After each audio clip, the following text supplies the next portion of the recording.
और अभी आप पूर्व में भी प्रधान निवर्तमान प्रधान रही। क्या क्षेत्र है क्या आपका? ग्राम पंचायत सामून अवस्था। क्या आपको इस मतगणना जो आज हुई है इससे आप संतुष्ट नहीं है? नहीं, बिल्कुल नहीं संतुष्ट है। क्यों संतुष्ट नहीं है बताइए? क्योंकि काउंटिंग हुई है, उसमें वोटें हमारे कम है, वो दिखाई जाए। जो कम है वोटें वो दिखाई जाए। कैसे आपको पता कि आपको वोट कम दिखाया गया है? क्योंकि जब कम वोट पड़ी थी तब वोट ज़्यादा थी और आज 4 वोट कम पड़ रही है। वो 6 वोट कहाँ पे है? वो हमारी वोट दिखाई जाए या फिर चुनाव मतलब हमारे रास्ते लगाया जाए, फिर से चुनाव करवाया जाए। आपके कहने का मतलब है आपको जो 6 वोट ज़्यादा मिले थे उसको निरस्त कर दिया गया या गायब कर दिया गया? गायब कर दिया गया। उसका कोई आंकड़ा नहीं है? नहीं। टोटल वोट कितने पड़े हैं? 1292। किस प्रत्याशी आपके विरुद्ध कौन था जो जिसको विजेता दिखाया गया है? श्यामलाल। सुनीता पत्नी श्यामलाल। तो आप क्या मांग करती हैं शासन से, सरकार से क्या मांग करती हैं, क्या चाहती हैं आप? हमारी काउंटिंग निर्वाचन आयोग से करवाई जाए या फिर चुनाव फिर से करवाया जाए। अच्छा, आप चाहती हैं रिकाउंटिंग हो या तो ये इलेक्शन फिर से हो? हमारी बस यही मांग है आप लोगों से कि हमारा या तो काउंटिंग करवाई जाए या फिर चुनाव करवाया जाए। हम संतुष्ट नहीं हैं इस काउंटिंग से। मतलब पुनः मतगणना हो या तो फिर ये इलेक्शन कैंसिल हो और फिर से हो।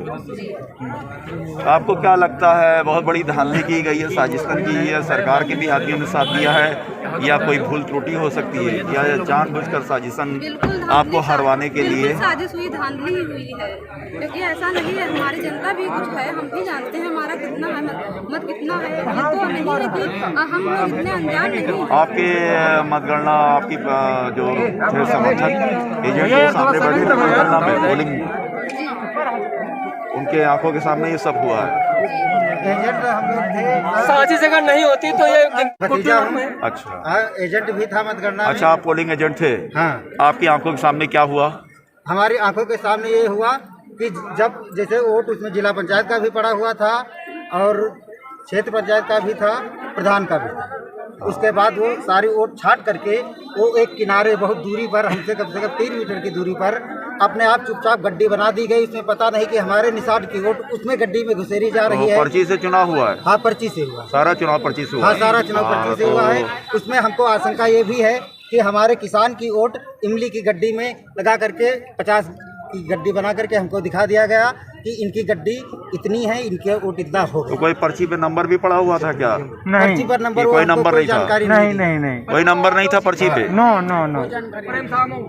ये बात सुन रहे हैं आप कि जो पर्चियाँ वहाँ दी जा रही थी, मतलब जिस पे निशान पड़ा था उससे कोई नंबर पड़ी थी? बता रहे हैं।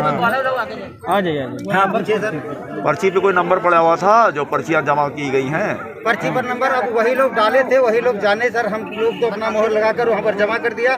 जब ये केवल ये दिखाया गया कि आपकी इतनी है, आपकी इतनी है, इसमें ये नहीं दिखाया गया कि ये किसान की है या ये इमली की है। अब बाद में बताया जा रहा कि ये इतनी इमली की निकली है, इतनी निकली है, अब इससे टोटल इतना हुआ, अब ये हो गया।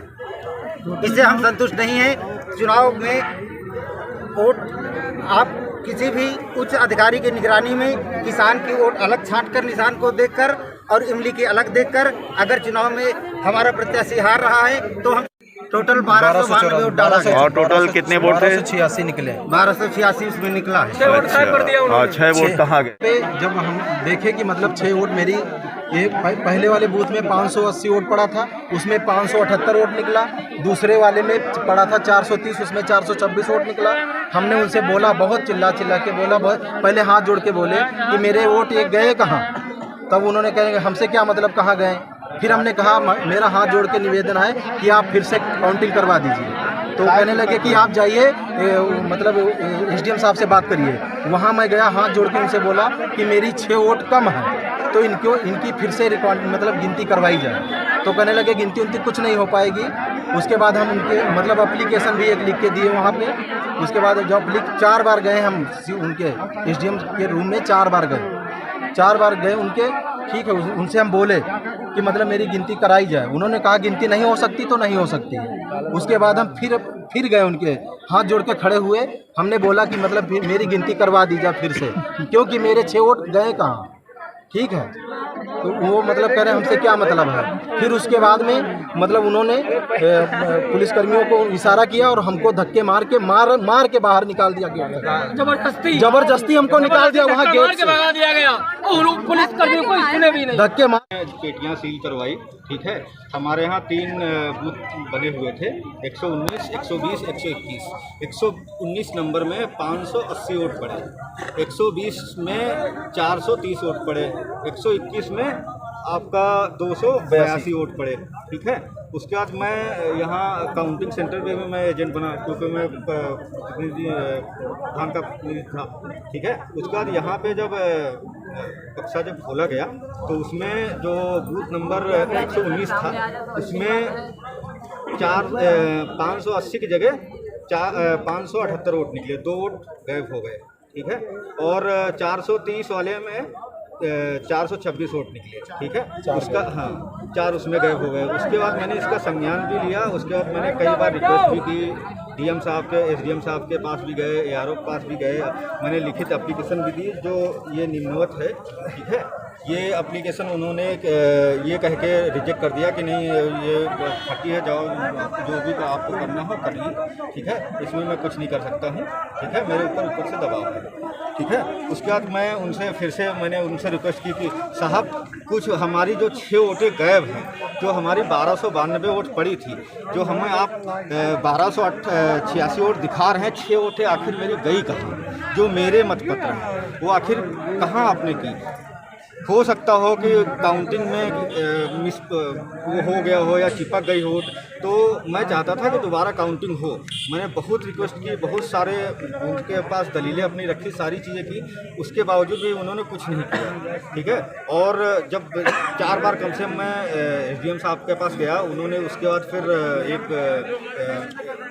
पुलिस बल को उन्होंने इशारा किया, उन्होंने हम लोगों को गलाबंद पकड़ करके बाहर कर दिया कि इन लोगों को फोटो खींच लो, इन लोगों को दोबारा यहाँ अंदर आने नहीं देना। ठीक है, ये दिक्कत नहीं है, सिर्फ दिक्कत ये है कि 6 जो मतपत्र हमारे थे वो 6 मतपत्र गए आखिर कहाँ? ठीक है, इसका जवाब ना ही वहाँ पे निर्वाचन अधिकारी जो वहाँ पे काउंटिंग पे थे उनके पास भी नहीं था। वो थोड़ा सा दबाव में आए भी कि हाँ मैं कर दूंगा, मगर आप एसडीएम साहब से लिखवा के लेके आइए। एसडीएम साहब परमिशन नहीं दिए, वो कह रहे हमारे पास ऊपर से दबाव है, हम भैया कुछ नहीं कर सकते हैं। ठीक है, आप लोग जाइए, मेरा दिमाग मत खाइए, नहीं तो हम फिर बल प्रयोग करेंगे।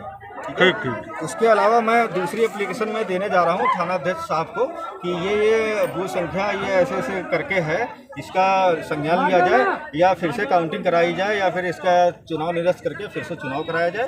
ठीक है, यही मेरी मांग है और यही एक लोकतंत्र का नियम भी है। बहुत सही भैया।